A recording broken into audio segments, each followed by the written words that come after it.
എടി പൊടി എന്നുള്ള വിളിച്ചുള്ള കാര്യങ്ങളാണ്. എൻ്റെ അനിയൻ പ്രതീഷ്, എൻ്റെ നായകൻ പ്രതീഷിനെ ഞാൻ ഫുഡ് വാരി കൊടുത്തതിന് പ്രതീഷിൻ്റെ വൈഫിനില്ല കുഴപ്പം. ഞാൻ റൂമിലിരുന്നോ അല്ലെങ്കിൽ വേറെ എല്ലായിടത്തും ഇരുന്ന് പാത്തും പതുങ്ങിയൊന്നും അല്ല അവന് വാരി കൊടുത്ത് അവന് എനിക്ക് ഫുഡ് വാരി തന്നതും. മനസ്സിലായോ? ഞാനത് ക്യാമറയ്ക്ക് മുന്നിലാണ് ചെയ്തത്, അല്ലാതെ നിങ്ങളാരും കാണിക്കുന്നില്ല പാത്തൊന്നുമല്ല ഞാൻ കാണിച്ചത്. മനസ്സിലായോ? എന്നെ കുറേ നാളെ ഞാൻ നിങ്ങൾക്ക് മറുപടി തരുന്നില്ല എന്ന് വെക്കുന്നതുകൊണ്ട് ഞാൻ പൊട്ടിയൊന്നുമല്ല. പിടി കിട്ടിയോ?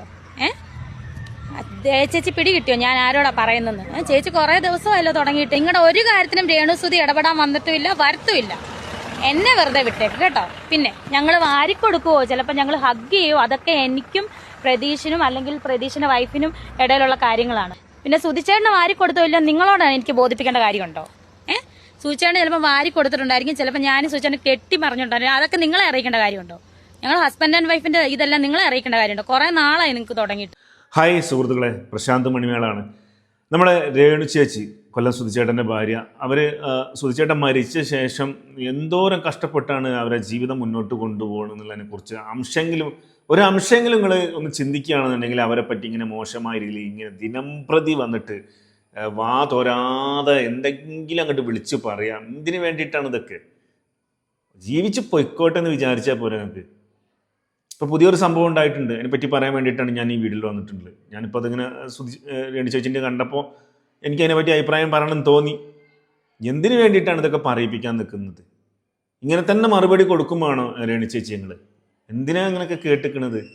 ഒരു കാര്യമില്ലാണ്ട് ഇവർക്കൊക്കെ ഇവരെ പണിയെടുത്താൽ പോരെ? പാവല്ലേ? ഒന്നുമില്ലെങ്കിൽ അറിയാലോ അവരുടെ ജീവിത സാഹചര്യങ്ങളൊക്കെ എന്താണ് സാഹചര്യം എന്നുള്ളത്. അതിനെപ്പറ്റി ഒരു അംശമെങ്കിലും ചിന്തിക്കുകയാണെന്നുണ്ടെങ്കിൽ എങ്ങനെ വെറുതെ കുറ്റങ്ങൾ പറയുമോ? ഇവർ പറയുന്നത് കൃത്യമാണ്. രേണു ചേച്ചി ഇപ്പോൾ ഈ പറയുന്ന കാര്യങ്ങൾ നിങ്ങൾ കൃത്യമായിട്ടൊന്ന് കേൾക്കുക. ഞാൻ കുറച്ച് ഭാഗമാണ് ആദ്യം കാണിച്ചു തന്നത്, എന്നിട്ട് നിങ്ങൾ പറയും. ഞാനൊന്ന് കാണിക്കാം. ഹലോ, നമസ്കാരം. ഞാൻ രേണുസുതിയാണ്. ഇവിടെ ഒരു ലൊക്കേഷനാണ് ഞാൻ വന്നേക്കുന്നത്, നമ്മുടെ വാഗമണ്ണിൽ. ഒരു പുതിയ ആൽബമാണ്, അടിപൊളി ആൽബമാണ് കേട്ടോ. അപ്പം അത് ഒരു പ്രണയം ആൽബമാണ്. സോ പുതിയൊരു നായകനും ക്രൂ ഒക്കെ പുതിയ ആൾക്കാരാണ്. അപ്പം ഞാൻ വന്നത് ഈ ഒരു പുള്ളിക്കാരി ഉണ്ടല്ലോ, എനിക്ക് അവരുടെ പേര് ഞാൻ പറയുന്നില്ല. ഓക്കെ, പറഞ്ഞ പേര് പറയുന്നത് നിങ്ങളെങ്ങനെ അറിയുന്നത്? അവർ 24 മണിക്കൂറും എൻ്റെ വീഡിയോസിനാണ് അവർ എൻ്റെ വീഡിയോസ് എടുത്തിട്ട് എന്നെ കുറ്റപ്പെടുത്തി എടി പൊടി എന്നുള്ള വിളിച്ചുള്ള കാര്യങ്ങളാണ്. എൻ്റെ അനിയൻ പ്രതീഷ്, എൻ്റെ നായകൻ പ്രതീഷിനെ ഞാൻ ഫുഡ് വാരി കൊടുത്തതിന് പ്രതീഷിൻ്റെ വൈഫിനില്ല കുഴപ്പം. ഞാൻ റൂമിലിരുന്നോ അല്ലെങ്കിൽ വേറെ എല്ലായിടത്തും ഇരുന്ന് പാത്തും പതുങ്ങിയൊന്നും അല്ല അവന് വാരി കൊടുത്ത് അവന് എനിക്ക് ഫുഡ് വാരി തന്നതും. മനസ്സിലായോ? ഞാനത് ക്യാമറയ്ക്ക് മുന്നിലാണ് ചെയ്തത്, അല്ലാതെ നിങ്ങളാരും കാണിക്കുന്നില്ല പാത്തൊന്നുമല്ല ഞാൻ കാണിച്ചത്. മനസ്സിലായോ? എന്നെ കുറേ നാളെ ഞാൻ നിങ്ങൾക്ക് മറുപടി തരുന്നില്ല എന്ന് വെക്കുന്നതുകൊണ്ട് ഞാൻ പൊട്ടിയൊന്നുമല്ല. പിടി കിട്ടിയോ? ചേച്ചി പിടി കിട്ടിയോ ഞാൻ ആരോടാ പറയുന്നെന്ന്? ചേച്ചി കുറേ ദിവസമല്ലോ തുടങ്ങിയിട്ട് എൻ്റെ ഫോട്ടോ എടുത്ത് ഞാൻ വാരി കൊടുക്കുവാണോടി. അവൻ മുതല പോലെ വാ തുറക്കുന്നു.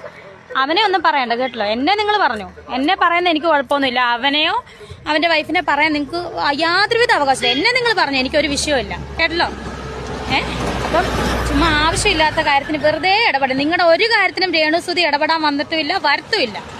എന്നെ വെറുതെ വിട്ടേക്ക് കേട്ടോ. പിന്നെ ഞങ്ങൾ വാരിക്കൊടുക്കുവോ, ചിലപ്പോൾ ഞങ്ങൾ ഹഗ് ചെയ്യുമോ, അതൊക്കെ എനിക്കും പ്രതീഷിനും അല്ലെങ്കിൽ പ്രതീഷിന്റെ വൈഫിനും ഇടയിലുള്ള കാര്യങ്ങളാണ്. അത് നിങ്ങൾ അതിനകത്ത് ഇടപെടണ്ട കേട്ടല്ലോ. ഞാൻ എൻ്റെ സ്വന്തം അനിയനാണ് അവൻ, അവൻ്റെ സ്വന്തം ചേച്ചിയാണ് ഞാൻ. അതുപോലെ തന്നെ അമ്മൂസ് അവൻ്റെ വൈഫ് എൻ്റെ സ്വന്തം അനിയത്തിയാണ്, അവരുടെ സ്വന്തം ചേച്ചിയാണ് ഞാൻ കേട്ടല്ലോ. പിന്നെ സുധിച്ചേട്ടന് വാരി കൊടുത്തോ ഇല്ല നിങ്ങളോടാണ് എനിക്ക് ബോധിപ്പിക്കേണ്ട കാര്യമുണ്ടോ? സുധിച്ചേട്ടന് ചിലപ്പോൾ വാരി കൊടുത്തിട്ടുണ്ടായിരിക്കും, ചിലപ്പോൾ ഞാനും സുധിച്ചേട്ടന് കെട്ടി പറഞ്ഞിട്ടുണ്ടായിരിക്കും. അതൊക്കെ നിങ്ങളെ അറിയിക്കേണ്ട കാര്യമുണ്ടോ? ഞങ്ങൾ ഹസ്ബൻഡ് ആൻഡ് വൈഫിന്റെ ഇതെല്ലാം നിങ്ങളെ അറിയിക്കേണ്ട കാര്യമുണ്ടോ? കുറേ നാളായി നിങ്ങൾക്ക് തുടങ്ങിയിട്ട് കേട്ടോ. അപ്പം ഇതിന് മറുപടി പറഞ്ഞില്ലെങ്കിൽ ഞാൻ വെറും ഇതാകത്തില്ല, ആയെന്നോർക്കും. അതുകൊണ്ടാണ് ഞാൻ നിങ്ങൾക്ക് മറുപടി ആയിട്ട് വന്നത് കേട്ടോ. അപ്പൊ കേട്ടില്ല നിങ്ങൾ രേണു ചേച്ചി പറയുന്നത്? എന്തൊരു പാവണ്ടടോ ഇതൊക്കെ. ആരാണെങ്കിലും എന്തോരം ആളുകളാണെന്നറിയാം അവരെ വെറുതെ ഈ കുറ്റവും പറഞ്ഞുകൊണ്ട് ഒരുപാട് ആളുകൾ. അതായത് കമന്റ് ബോക്സിലേക്ക് കയറി കഴിഞ്ഞാൽ പിന്നെ തെറിൻ്റെ അഭിഷേകം, അത് പോട്ടെ, അത് പിന്നെ സർവ്വസാധാരണം. അത് കഴിഞ്ഞിപ്പോൾ സോഷ്യൽ മീഡിയയിലും അവരെന്തെങ്കിലും, ഞാൻ പറയില്ല, ഷൂട്ടിങ്ങിൻ്റെ ഇടയിൽ എന്തെങ്കിലും രസകരമായിട്ടുള്ള എന്തെങ്കിലും ഫണ്ണി കാര്യങ്ങളൊക്കെ ചെയ്യുന്നുണ്ടാവും. അതൊക്കെ ആ രീതിയിൽ കാണുക, അല്ലാതെ അതിനൊക്കെ വളച്ചൊടിച്ചുകൊണ്ട് വലിയ വലിയ വലിയ സംഭവമാക്കി മാറ്റിക്കൊണ്ട് കുറ്റപ്പെടുത്തിക്കൊണ്ട് ഒക്കെ എന്താ പറയുക. നിങ്ങൾ ഒരു കാര്യം ചിന്തിച്ചാൽ മതി, എങ്ങനെയെങ്കിലുമൊക്കെ ജീവിച്ചു പോകുക. അവരുടെ സാഹചര്യങ്ങൾ അറിയാലോ, ഇത്രയും കഷ്ടപ്പാടാണ്. അവരൊരാൾ വീട്ടിൽ നിന്ന് പുറത്തേക്ക് പോയിട്ട് വേണം കുട്ടികളെ പഠിപ്പ്, പിന്നെ 2 മക്കളല്ലേ, ആ വീട് പോണ്ടേ മുന്നോട്ട്. വളരെ ദയനീയമല്ലേ അവസ്ഥകളൊക്കെ. അപ്പം അവരെങ്ങനെയെങ്കിലും ജീവിച്ചു പോകാൻ വേണ്ടിയിട്ട് നമ്മൾ ബാക്കിൽ നിന്ന് സപ്പോർട്ട് ചെയ്ത് കൊടുക്കുക എന്നുള്ളതല്ലേ അതിൻ്റെ ശരി. അല്ലാണ്ട് അവരെ മാക്സിമം കുറ്റം പറഞ്ഞ് എന്തൊക്കെയാണ് പറഞ്ഞിട്ടുള്ളത്. ഇപ്പോൾ രേണുചേച്ചിനെ പറഞ്ഞ് നിങ്ങൾ കേട്ടില്ലേ, വാരിക്കൊടുക്കണേന് ആ വാരിക്കൊടുത്ത അവരെ കുടുംബത്തെ കയറി പറയുക. എന്തൊക്കെയാണ് ഇതൊക്കെ? ശരിക്കും പറഞ്ഞിട്ടുണ്ടെങ്കിൽ പുള്ളിക്കാരത്തേക്ക് ആയതുകൊണ്ടാണ് കേട്ടോ, രേണുചേച്ചി ആയതുകൊണ്ടാണ് ഇതൊക്കെ സഹിച്ചിരിക്കുന്നത്. ചിലർക്കൊന്നും ഇതൊന്നും സഹിച്ചിക്കാൻ കഴിയൂല. അത്രത്തോളം പലരും വന്നിട്ട് വളരെ മോശമായ രീതിയിലാണ് ചേച്ചിനെ കുറിച്ച് ഇവിടെ പറഞ്ഞുകൊണ്ടിരിക്കുന്നതൊക്കെ നമ്മളും കാണുന്നത്. ഇങ്ങനെ തന്നെ എൻ്റെ അഭിപ്രായത്തിൽ നിങ്ങൾ ഇതുപോലെ തന്നെ ഓൺ ദി സ്പോട്ടിൽ മറുപടികൾ ഇങ്ങനെ കൊടുക്കേണ്ടവർക്ക് ചിലതൊക്കെ മൈൻഡ് ചെയ്യാതെ വിടുക. പക്ഷെ ഇതൊക്കെ ഇപ്പം രേണു ചേച്ചി പറഞ്ഞ അടിസ്ഥാനത്തിൽ നമ്മളിത് കേട്ട് നോക്കുമ്പോൾ ഒക്കെ വളരെ മോശമാണ്. ആരാണെങ്കിലും ഇതൊന്നും ഒരു ശരിയായ ഒരു കാര്യമാണെന്ന് എനിക്ക് തോന്നിയില്ല. ഇപ്പം അതുപോലെ ഒരുപാട് കേസുകൾ എത്രയോ നമ്മൾ നിരന്തരം കണ്ടുകൊണ്ടിരിക്കുന്നുണ്ട്. പിന്നെ തെറിയൻ്റെ അഭിഷേകം കമൻറ്റ് ബോക്സിൽ, അത് പിന്നെ ഒന്നും പറഞ്ഞിട്ട് കാര്യമില്ല. സമൂഹം അങ്ങനെയാണല്ലോ. ഇവരെ കുടുംബ സാഹചര്യങ്ങളൊന്നും ആളുകൾക്ക് അറിയണ്ട. ഇവരെന്തെങ്കിലും പോസ്റ്റ് ഇട്ട് കഴിഞ്ഞാൽ അതിൻ്റെ അടിയിൽ പോയിട്ട് അവഹേളിക്കുക, വേറെ ഒന്നുമില്ല. എന്തോന്നട ഇതൊക്കെ? പാവങ്ങൾ എങ്ങനെ ജീവിച്ച് പോയിക്കോട്ടെ എന്നല്ല ചിന്തിക്കുന്നുണ്ട്.